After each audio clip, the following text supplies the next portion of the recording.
Well, good evening and welcome back to the Journey Home program. I'm your host, JonMarc Grodi, here on EWTN. And once again, we have this great privilege to come together, share a cup of coffee, and hear a story, a conversion story, another way that the gospel of our Lord Jesus Christ has played out in the lives of his children. We're joined tonight by Kailash and Lily Duraiswami. Lily was a former agnostic and Kailash was a former Hindu and atheist. A lot of neat story ahead of us, but thank you both for being here today and for sharing your story. Yeah. It's wonderful to meet you. And we have talked, I think about a year ago, we got to talk and meet a little bit, but a lot's happened since then. You two have been married.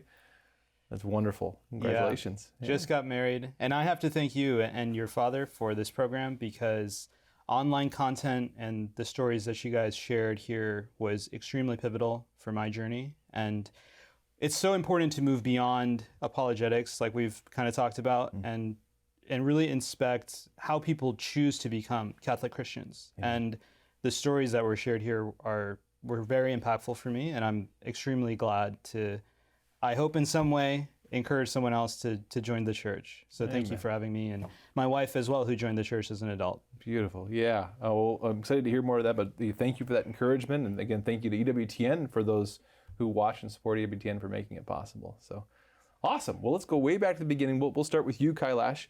Where does your spiritual journey begin? Yeah, my parents are from India.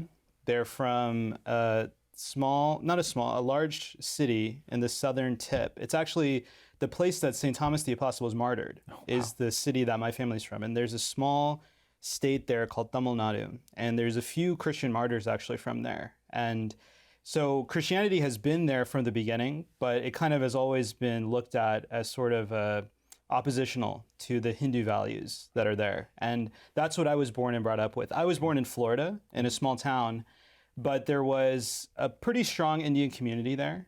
And my parents made a lot of point to go to religious functions, and the scriptural tradition was extremely important in my family. I think some people who are Indian, who are born in the United States or in some type of diasporic community like in Europe, they aren't given as much of a formation in the religion. But I was. I actually had, both my parents put a lot of emphasis on Hindu philosophy, and Hindu texts were very common in our household and talked about. And I was given a very strong formation in understanding its views towards, you could say something like morality, but in particular, it has a very strong teaching about duty and fulfilling your obligations. And that was extremely important as in my upbringing, my spiritual journey growing up. And I was the president of the Hindu Students Association in my college. It was a super important part of my identity. And it formed the way I thought. And, the concept of God is different for sure, but, I was disciplined in some type of approach and some type of relationship with God, and it formed a lot of my habits, and that was my spiritual upbringing. Right. But unfortunately, the other reality is that I, like many people who grow up in the United States, teenagers, whatever, I had a lot of desire to fit in with my peers, and a lot of what motivated me was, alcohol, partying, and I really fell away from any kind of morality. And increasingly, I just kind of went into whatever I thought would make me happy. So I fell away from spirituality at all, and I became an atheist. And so after I graduated college, I moved to San Francisco, and I was a software engineer, have a career in the technology space, and increasingly read books by people like Sam Harris and Richard Dawkins, and I believed that science had every answer for what we wondered, and that religion or relationship with God, not just Christianity, but any thought about a transcendent truth was a fiction that human beings invented in order to paper over ignorance that they had. That science, as we've grown away from history, whatever it is, as we go through time, that we found ourselves now in this advent of the computer age, the advent of the information age, that the pursuit of knowledge that we can acquire through these instrumentations and whatever else we have now, it allowed us to discern the truth in a way superior to those who came before us. I completely believed that. Right. That the truth that we sought, the answers that we wanted, if we didn't have them in science now, would come through science. Science, whatever that means. Right. And gets thrown around a lot. That right. term. What actually is science? Yeah. But that's where I was, and that's sort of that's where I would call myself an atheist. Gotcha. That I didn't need an explanation for what I believed beyond some type of scientific text or what was told to me there. Yeah, and certainly that's something that many people are familiar with. That, but it's really a faith, right? It's trading one faith for another. This faith that science will have all those answers, right?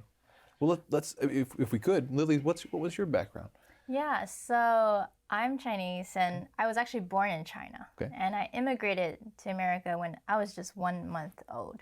So my parents were immigrants, and so we lived in LA.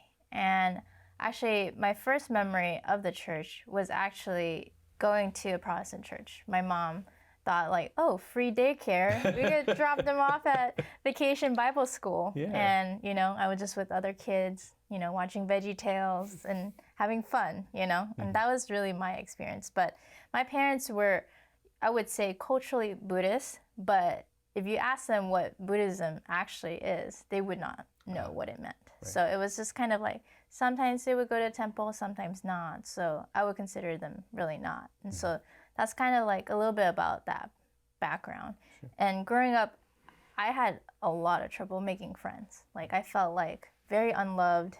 I felt like, is there something wrong with me? Like, why is this so difficult? And so there's that. And I was a kid who was like so slow to learn anything.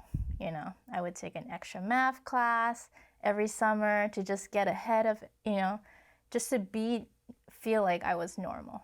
And I just remember growing up, I wanted to learn how to swim. I've had so many swimming teachers and they all have given up on me. And I just thought like, wow, I just go to swimming class and they just think like, well, she just doesn't know how to swim. We'll just have her, be on the sidelines. And I just thought like, wow, like there's a lot of frustration or lack of patience with just like who I was, And I just thought there must be something more to this, Like I believe there was a God, but, is this what I'm supposed to be, Like how I'm supposed to be living in this world? So that's kind of like my contemplation of like who I was. Yeah. So you had a sense of God. As you grew up more, again, we noted at the beginning that you were sort of an agnostic. So that obviously there was some uncertainty in terms of who God was and what He meant in terms of your knowledge of yourself. Yeah, I think like, I went to Protestant church here and there throughout high school. And for some reason, I couldn't feel that this was the truth too, because I just remember we would go to like, my mom would take us to like Bible study, and I would go to Bible study and go to Sunday service. And there's many instances where I actually often question their teaching of like, oh yeah, you just have to believe and that's it, And I always wonder like, when the pastors and everyone would like ask people to like, hey, does anyone want to volunteer? No one would raise their hand. They're like, well, I believe and that's it. And I was like, there's something missing here. There's like a depth that's like not really there. And I couldn't put any word to it. I just felt like something's a little off. Yeah. And I remember going to a high school retreat, and it's very spirit filled. You're with all these other high schoolers, and you're like, wow, this is exciting. We go to this beach house. And when we arrived there, there's already so much drama with all the high schoolers. And at that point in my life, I was like, wow, people are talking behind each other's backs and all that. Mind you, like these are the first Christians that I had ever encountered. And I thought like, wow, like I feel like I don't want to be like them. Like I feel that would be like hypocritical. Like, maybe I just had to be very, very perfect to be Christian. That's what I thought. Like, you know, in order to like not like taint Jesus's name, like I'm not really sure. So maybe I just need to take, you know, a additional time, a class or whatever it is to even like get to know this for sure. Because I couldn't proclaim that he was my savior yet at that point. Yeah. Okay, beautiful. Interesting. Yeah. So the again, what I think of with both the stories too is this question of does this picture, does my hermeneutic key, right? How I approach truth, how I approach religion, does it fit, you know, what I see in the universe, in the world? Does it fit my human person? And sometimes we're trying to fit the shoe and it doesn't quite fit yet. We know that something's off, that we're still searching, right, for the fullness there. So, well, what's next? You want to continue on from your story, Kailash? Yeah, I think spot from there. I think that a really important part is what my life was like personally, you know? And I had always been someone who had a lot of friends. I was homecoming king in my high school. I mean, I was driven a lot by popularity, you know, and fitting in and trying to be someone who was admired basically for worldly reasons. I didn't have that kind of vocabulary, right. But what motivated me in my career, what motivated me in my social experiences was how can I appear cool, basically, you know? And I think that that's something we all face a temptation to in some way or another if we don't have a foundation of what we believe.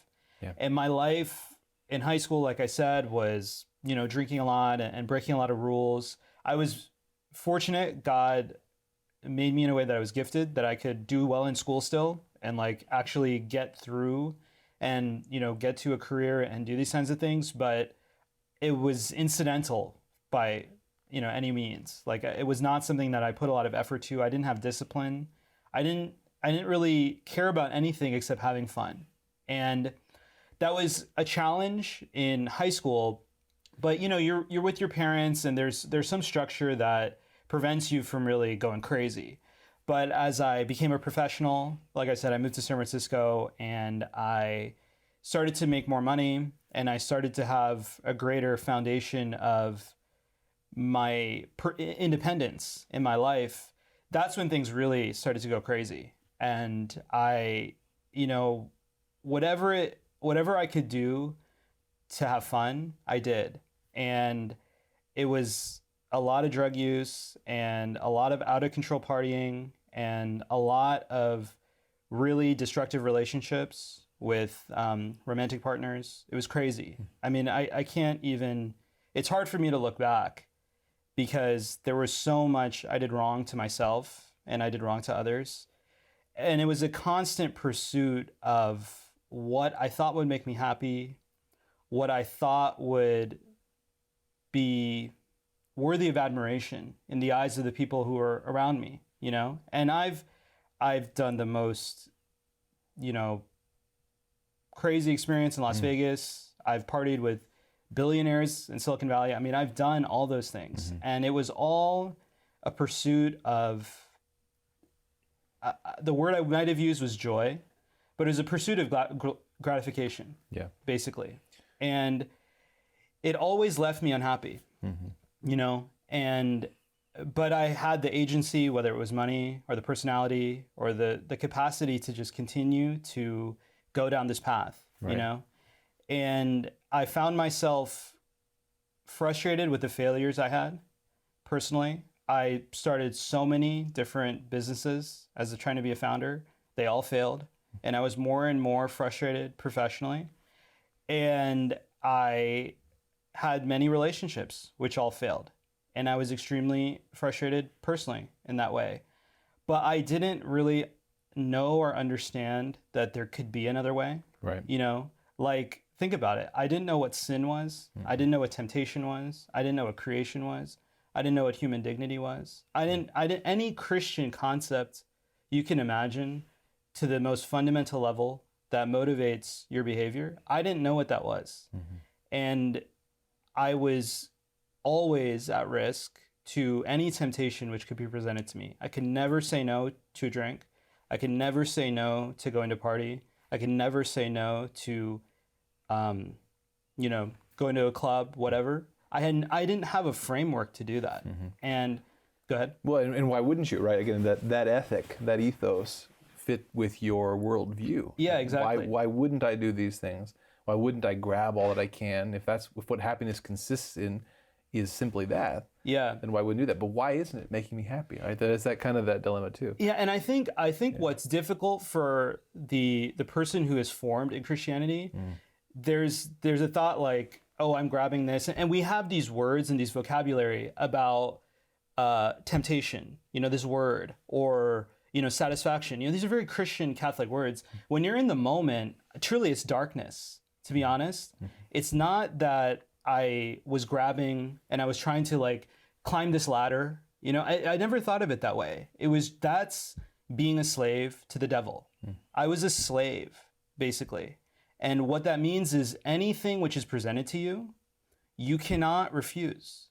And it's so easy for the enemy in those moments to just give you any paltry, small thing because you'll say yes, and you'll never find any clarity, and you'll never find any joy. You'll never find any meaning. You'll never find any direction. And that's really what I was. Yeah. It wasn't that I had this calculated plan that I'm just going to get all I can get because there's nothing else out there. No, it's because the person who hates God knew exactly how to manipulate me. And it was so easy for him.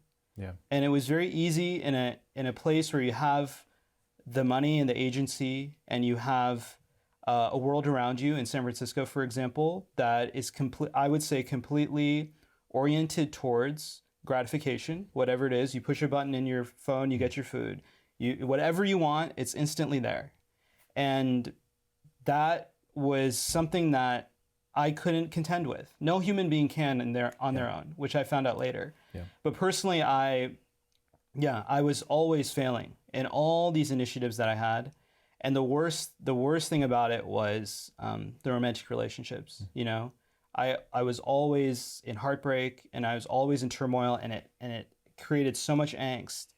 And before I found the church, you know, I was in a relationship with someone. We lived together, and it was very toxic, and it was extremely difficult, and it isolated me from the world. But I didn't know any other way. What else could you do? Right. You know, I thought this is what's supposed to make you happy. Yeah. You know, I thought you were supposed to go and get married. I thought you were supposed to do these things. That's what the world was presented to me as. Right? This is how you're supposed to make your decisions. But for some reason, it didn't work for me. Right. And looking back, we can kind of see that it's a mercy of God that we continue to be miserable, right? And that our hearts remain restless. We don't just instantly kind of give in and get comfortable. No, we stay. Our heart hurts because this is not what we were meant for. Even if we're convinced intellectually that it is, we continue to feel this is not it. This can't be all that it is, right? What direction did your life take, Lily?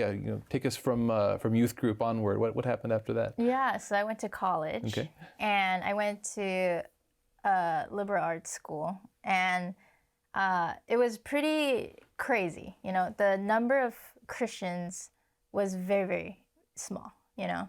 And within that group, I so happened to live in a dorm hall with all the Protestant Christians. And boy, were they excited to find out that I have had some encounter with the church. Yeah. And they spent hours trying to convert me. And I was like, you know what? No, I cannot do this right now. I feel like your answers still lack some kind of depth, you know, like, so everyone goes to hell? Like, I'm not really sure about the answer. You know, something still didn't really make sense. But in that school, I met my first Catholic friend. I had never really encountered a Catholic person before. Her name is Melissa. And, you know, she would go to these Bible studies with all the Protestant Christians. And, you know, there was one day I distinctly remember she came back and she was crying. And I was like, what's wrong? And we had two mutual friends who were Protestants who cornered her and flipped through the entire Bible and was like, you're worshiping Mary, worshiping the saints. This is not allowed.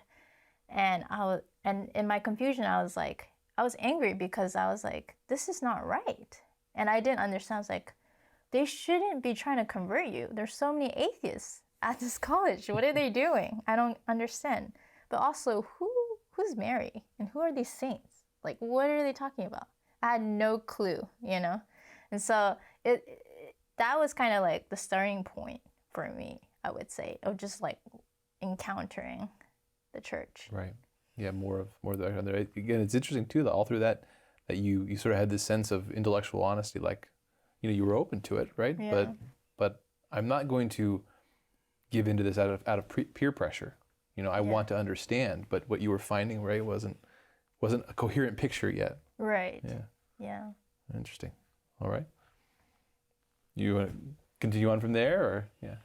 Yeah, I mean, I think that's the point I found myself in. Okay. You know, total darkness. I think she was more curious. Mm-hmm. I think she had an exposure to Christianity, but really, I found myself in total darkness, and I didn't know where to go. I don't think I could admit that I had a challenge. I don't think I could really even admit that I was unhappy.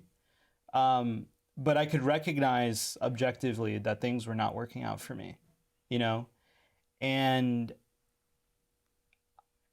I was an atheist, like I said. You know, I had no interest in religion. But there were certain things that happened in the world, you know, around me. And they always would pique my interest, you know? Why does this happen? Why does that happen? And the profound moment of change for me was the 2016 presidential election. And living in San Francisco, the election results were repudiated, basically. And I don't think politics are particularly, you know, important, and it's not so much about the results of the election itself, but it was unexpected that President Trump won. And it was, for me, from my worldview, impossible.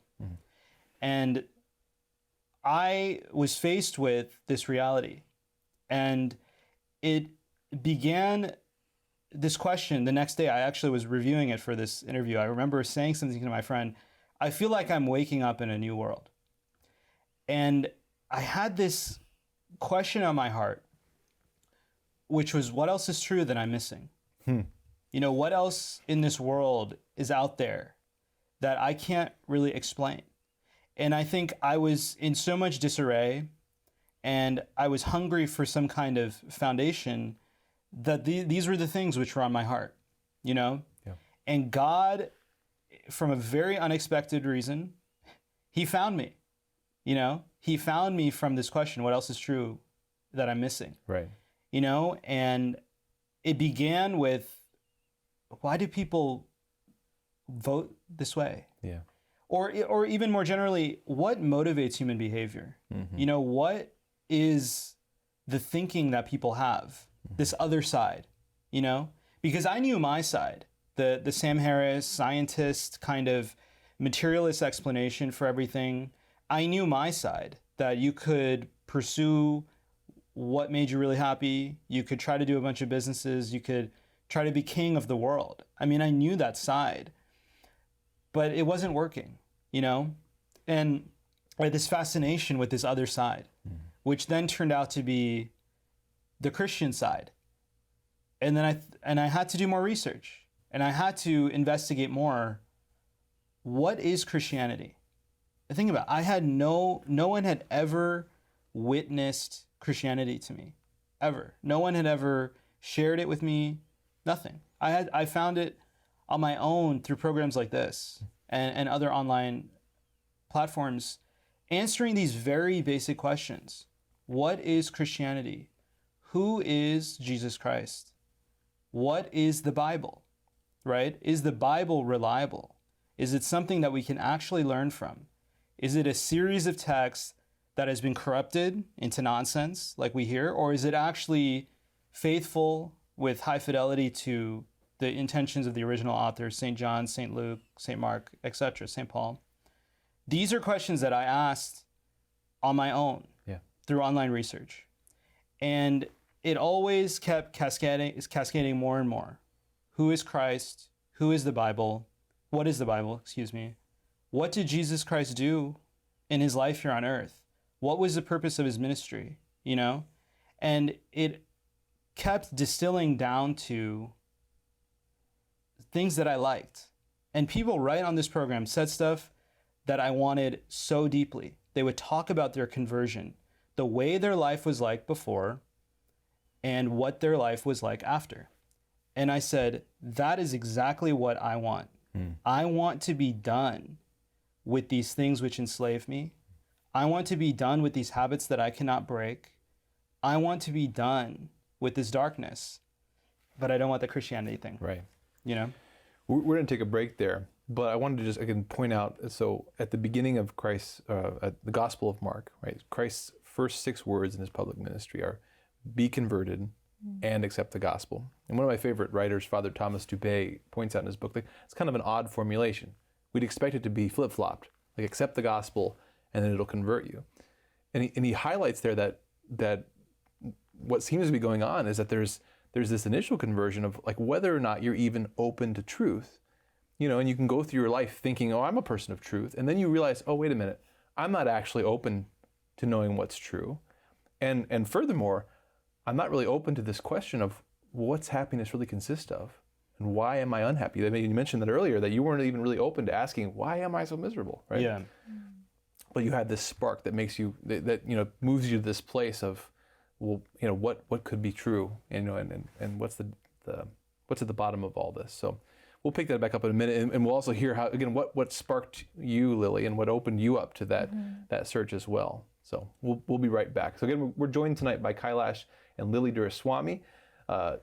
Lily is a former agnostic, Kailash former Hindu and atheist, but they're both on this search, this journey that we've been hearing about, and we'll catch the rest of the story here in just a couple minutes. I want to remind you that if you go to chnetwork.org, we've got a whole host of stories over there. We have a newsletter, free newsletter that you can sign up for. And especially if you're someone who is investigating the Catholic Church, we'd love to walk that journey with you. We'd love to pray with you and pray for you. So please send us a note there at chnetwork.org. But we'll be back in just a couple minutes to hear the rest of Kailash and Lily's stories. See you then.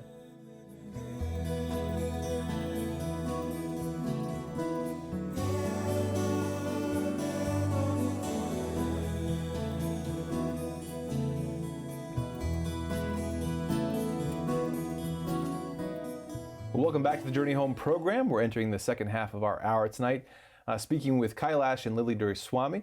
And we've been hearing your guys' wonderful stories and chatting a little bit before the break about, again, this spark that opens us up at some point in our journey, and this happens to everybody at some point, to really being open to the question of, well, what's true and what is happiness and why am I not happy? What was I made for? You know, all those kind of questions. That's really the initial spark of conversion, is even being open to that at all. Long before we accept the gospel, usually, we're opened up to the search, and that's evident in both your stories. And so I think we'll pick up with you, Lily.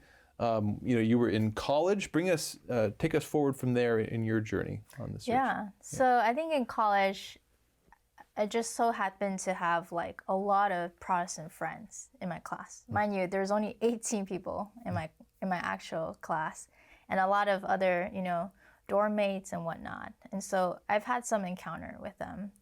I think the one thing was my Catholic friend, she invited me to Mass for the first time. I was visiting the Bay Area and she was like, why don't you come to Mass? And I was like, okay, I'm a little open to that. I'll try it out. She had 5 minutes to explain to me what the Mass was. I was like, I have no clue what you just said, but okay.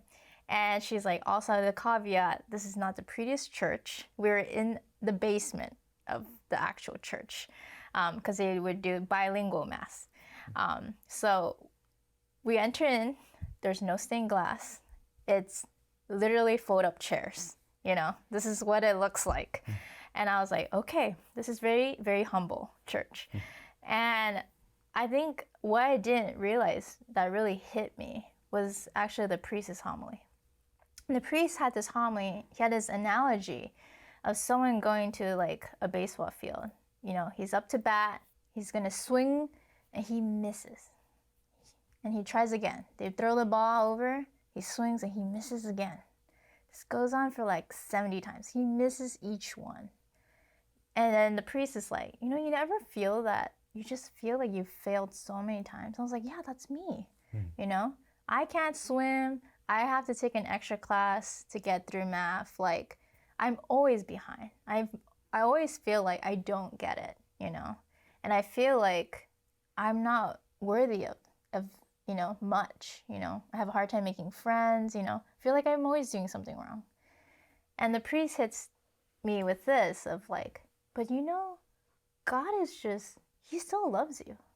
Even though you've made all those mistakes, even though you've failed, even though you've gone through all that, like, he still loves you. He's so patient. You could fail a few more times and he still loves you. And I was like, what is this love?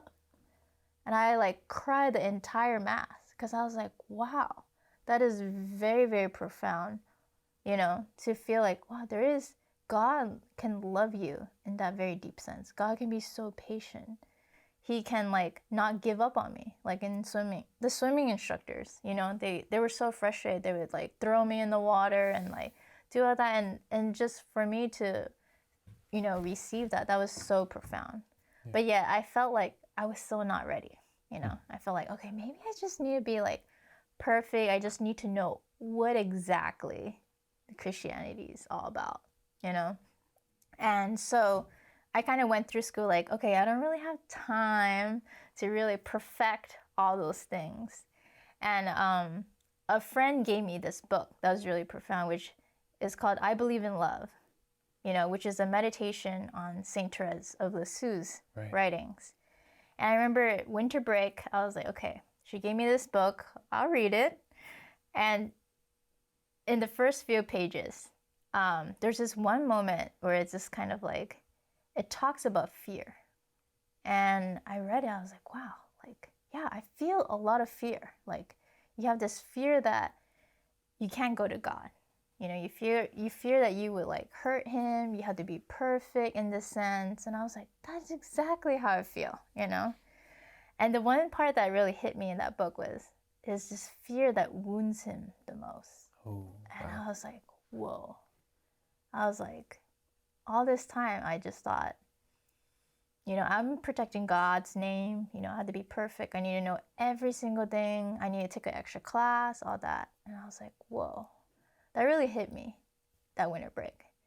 And I was like, okay, next year, I'm going to go to church every Sunday and just check out every church. I'll just do that basic thing. That was like my New Year's resolution. And I was like, okay, this is going to happen. And I'm going to go on this journey to explore because all these different Christians and Catholics have reached out and I still wasn't sure, but I'll just try. I remember that first Saturday of that year, I was with my mom. It was just us two. And my mom asked me, what are you doing on Sunday? And I was like, I'm going to go to church. She's like, I'll go with you. And this was such a huge moment, you know, because my mom always said that she was perfect and she didn't need church. And, you know, she, that night revealed that she was like, hey, Lily, I just want to say I'm not perfect. And I remember crying. I was like, wow, like, it's very difficult for an Asian parent or any parent in general to say that they're not perfect. And I was like, wow, there's something happening here. You know, I just felt like, you know, a profound movement towards that. And I would, every Sunday of that year, 2014, I would go to church with all my different classmates, all the people who have invited me. I was like, let's go to church and explore. So I have met so many denominations, you know, Presbyterians, all that. And it's really interesting journeying through that because I was like, oh, your church is splitting up. Why is that? Aren't you supposed to be together? So I could like kind of understand like, okay, something's off here. Like I would, you know, meet with these people and there's one that really stood out where we went to the service, there's 5 TVs. It was like an on-fire pastor. And at communion service, people, you know, they were passing it down. And my classmate brings some of it back to our studio. And I was like, oh, you brought some back. Why? He said, oh, you know, they had extra, so I had it for like an afternoon snack. And I asked my Catholic friends, like, can you actually do that? Is that okay? And I was like, can you actually, you know, bring it back and have a snack? Because, like, what does it even mean? Right. Like, what does the communion even mean if you can just bring it back and have a snack? And she was like, oh, no, no, no. In the Catholic Church, that is completely not allowed. And I think that was like my first introduction to like even the Eucharist and this journey of like, oh, wow. So God can come in that form, like, and like you can receive him. That was just like, I was just really fascinated. So like my friend would actually like, she was learning how to defend her faith because like, and I was asking all these questions like, who's Mary, who's saints, what is this Eucharist thing, you know? So it was like really beautiful journey of like us going back and forth, and like I would ask these questions and she would answer them, and she started to become really strong in her faith. So it was like a very mutual like growing, which was so beautiful. And I remember I was like, okay, I've encountered so many denominations, you know? And I was like, what's holding me back, you know? I remember after college, graduating, I had no job. I was like, what do I do with my life, you know? And some of my Protestant friends were like, come to Denver, you know? Oh, we're going to go to Boulder and like meet some people there. And I was like, sure, why not? And it, you know, by that time I had met like Mormons during that trip and like Messianic Jews. And we had this Bible study, and, you know, they were talking about all these things. And at the end, the person who was leading the Bible study was like, during King David time, they would like sing psalms to the tabernacle because they were afraid of being struck by lightning. I was like, that's what you do at Mass. I was like starting to like kind of piece that together. Mm-hmm. And then there's one moment they're talking about Revelation, which I did not understand. I was like, I don't know what you're talking about. But the part that really hit me was my friend, who was like such a devout Protestant. She asked this question that was like, so how do we have Jesus on earth? You know, like how do we have heaven on earth? And I was looking at a bowl of crackers and I was like, oh my goodness, that is the Catholic Church. We have that in Mass, you know? And I was like, wow, this is such a crazy moment to think that, you know, she also wanted that. And I think like for me, like this whole journey, I was just like, you know, I have to like explore, you know, all this, get all the details, right. You know, research all the churches. I read so many books. And I was like, wow, we got to this point where it's like, okay, even the devout Protestant is yearning for something more, you know? I was like, that really hit me in a way. That's beautiful. And I love how it's very profound, right? This sense of inadequacy, this that you felt, mm-hmm. right? In some sense, that's a great gift when God allows us to experience that, because in truth, all humans are in that place, right? But sometimes it takes getting to that place of saying, I need a Savior, right? I need a God who comes down to my level and lifts me up, because I can't do this alone. And when we are able to think of it that way, experience it that way, it's a great gift, because it gets us out of our trying to do it on our own, and then we meet with a faith that fits that. You know, mm-hmm. that's so we're right up to the threshold in your story. Yeah. But Kailash, why don't you take us home to the, you know, how does your story? How do you get up to the doors of the church or into the church? Yeah. So like I mentioned, I was on this incredible thirst for truth. I think in a factual sense, mm-hmm. and researching and just learning what is the true viability of the Bible, you know? And a lot of these resources were Protestant, but I didn't have a distinction in my head. Right. It was just about truth. And the more and more I researched, the more and more I became convinced the description of what sin is explains why I do these things that I do. And this thing that I saw, like on programs like this and others, where people converted and changed their behavior from what I had into something that I looked at as aspirational and good. It was not that Christianity was incidental to their change. It is that Christianity is instrumental in our change. It is the reason that they were able to change their behavior. And I kept a journal at that time, and I've reviewed it because I thought my reasoning would be selfish, or my reasoning for this quest would be self-serving, but it wasn't. And everything I wrote in there was, I need a change. Mm-hmm. I want this to be done. I want to be different. I want to be something else. And the personal stories I saw from people, which corroborated with this factual truth, was mesmerizing to me. And I wanted to be baptized. I wanted to join a church. And so then I began to research, what is baptism, right? And then an explanation, what are sacraments? And this is around the time that the Catholic Church would start to pop up, because while the Protestants I found were extremely interested in textual analysis or historicity, they really have abandoned like an understanding of the sacraments in an important way. And all these resources were Catholic that I found.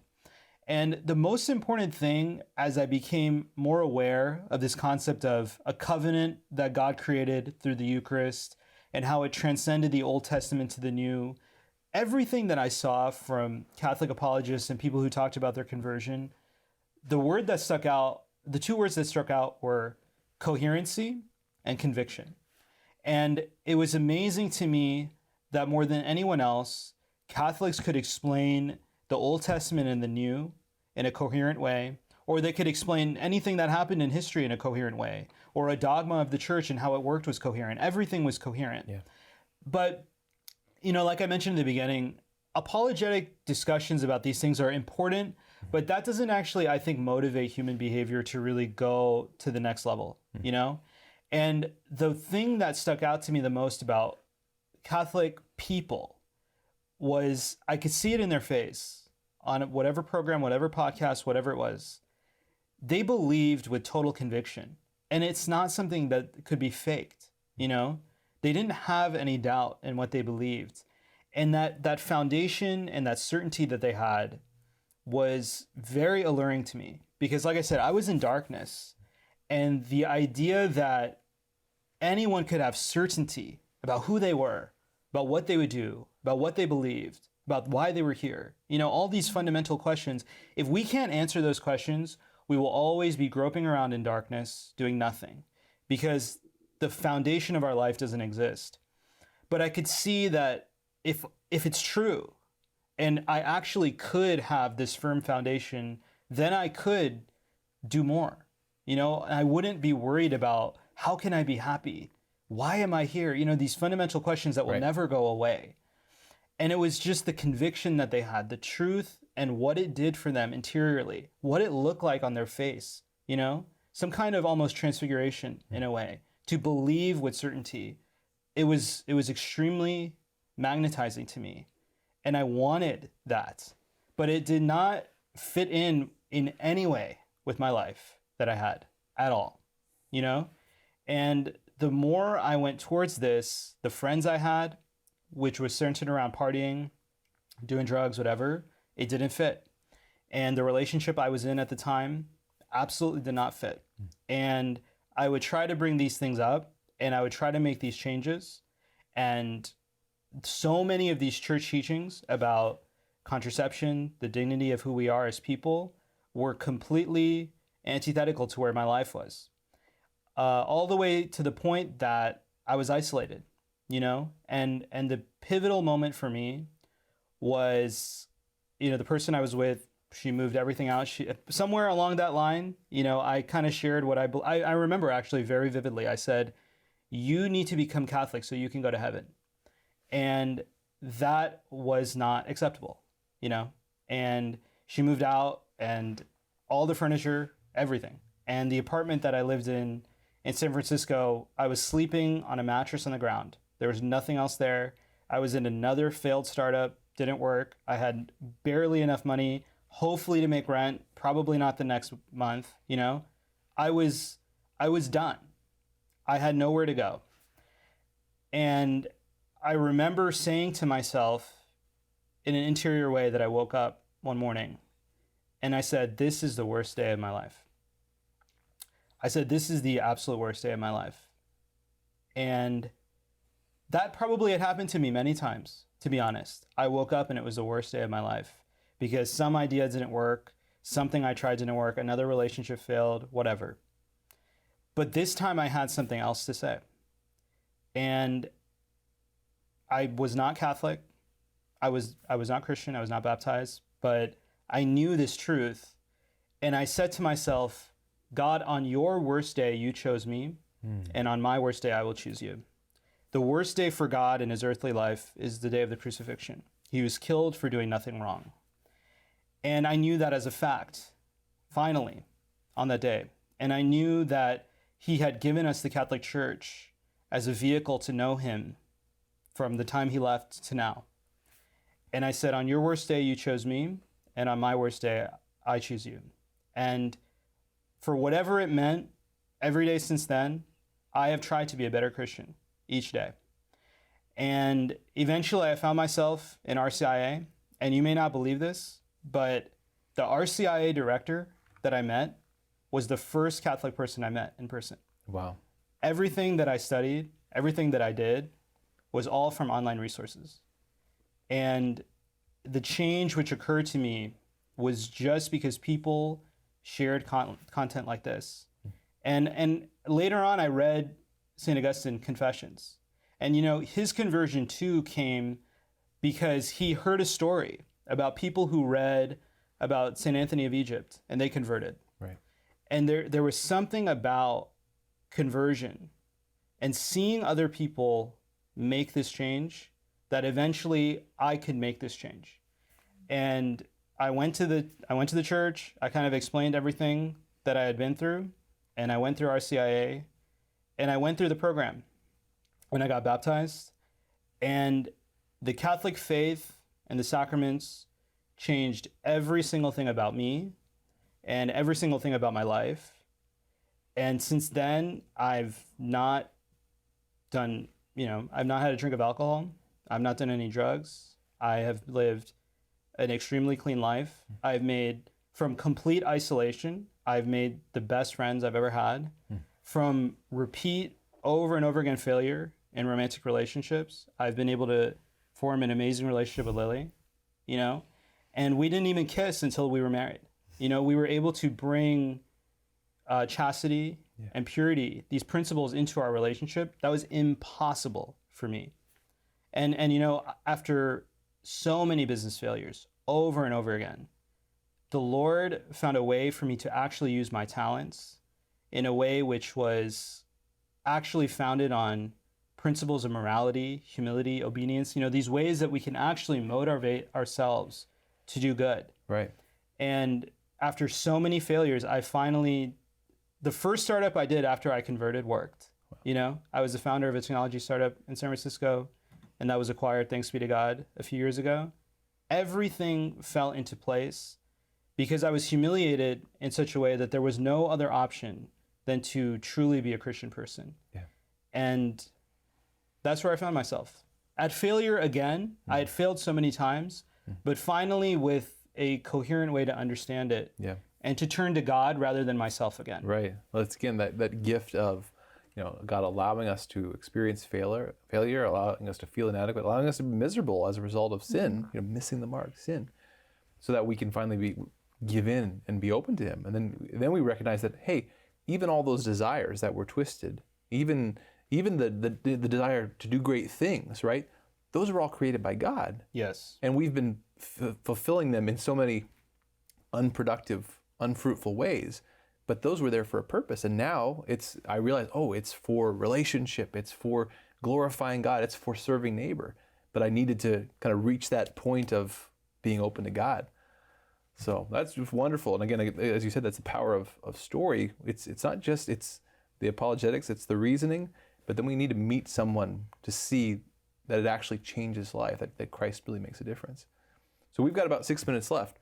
Bring these stories together. Where do we want to start here to bring these stories together? How did you guys meet and all that? Yeah, it's amazing. I was baptized in St. Dominic's Catholic Church in San Francisco, and Lily was baptized there a few years earlier. Wow, I think awesome. Her journey kind of she brought it right to the point that she was more certain about the Catholic faith after experiencing what Protestants were missing. Right. And we were both baptized in the same church at different times. And then we met actually in church, a different one, for a young adult event.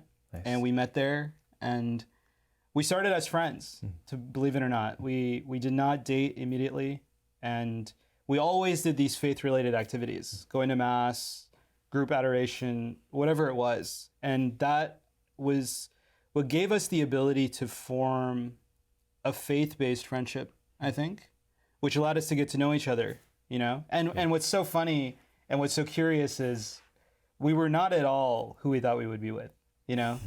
What you write down on this piece of paper of what you want, and God has such a much, much better plan. Yeah. And what we found just by going to church together and getting to know each other was that our conversions really profoundly changed both of us as individuals. Yeah. And I think we both knew that we lived lives exclusively centered around God and the Catholic Church. And that's what we wanted to have together. Yeah. I think to add on to that, like the event we went to was Holy Hour Happy Hour, you know? It was really the Eucharist who brought us together, you know? And it was the Eucharist that sustained our relationship. We had a long distance relationship, you know, coast to coast. And, you know, we would have adoration dates. Like, God really brought us together. And God really shared his love for us in such profound ways, like through our failures, through our mistakes, through what our sense of unworthiness was. And he really loved us in our imperfections. Like, I feel like we could come to God just as we were, you know, and to really experience that profound love that surpasses all understanding, you know. And I think through our marriage, we're able to kind of, you know, even grow deeper in that relationship with God. Yeah. So I love seeing the Eucharist at the center of that. Again, thinking of the different themes that come up in the stories, right? The Eucharist is this preeminent way of this place of certainty where God, I know, I mean, God's always with us. God, where two or more are gathered. Like, there's all sorts of ways we approach God, and he's present to us. But he's given us this place of particular certainty where we can approach him. He comes to be near to us. And also, because the Eucharist, again, its connection with the cross, right? That when we want to know, like, where's happiness? What does it mean to be a man or a woman? What does it mean to be a relationship? We look to the cross. It's the self-sacrifice. It's the self-gift to others. And so the Eucharist really brings all that together in one.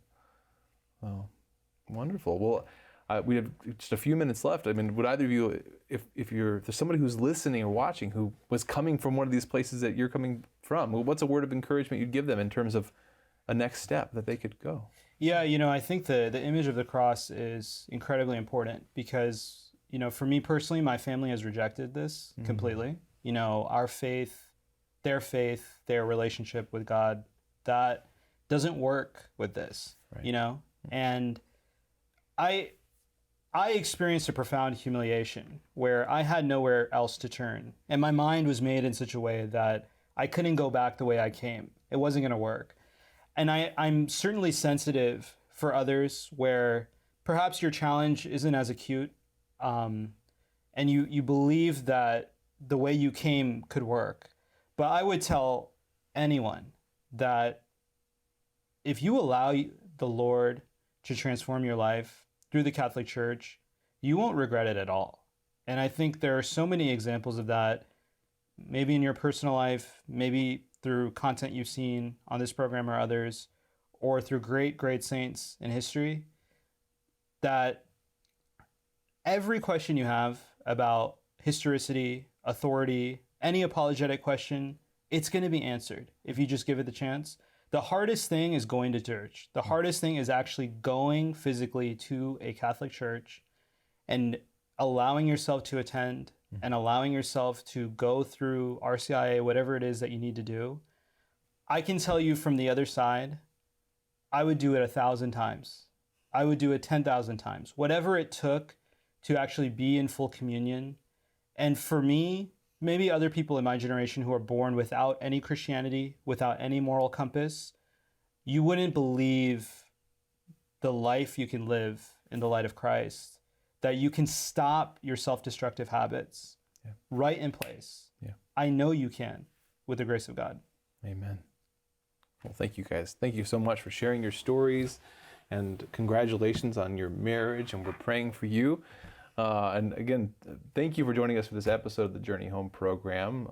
I know this story will impact very many. I want to remind you that if you go to chnetwork.org, you can find many stories like Kailash and Lily's. And again, we're reminded in your stories about the importance of story, right? That we need to ask the question, what impact has Christ had on my life? what difference does Christ make? And if you're not sure what that is, well, go talk to someone who's been changed. Ask them, interrogate their story a little bit and see what comes out. So know that we're praying for you. Please be praying for us. We'll be back in next week here in the Journey Home program. God bless you.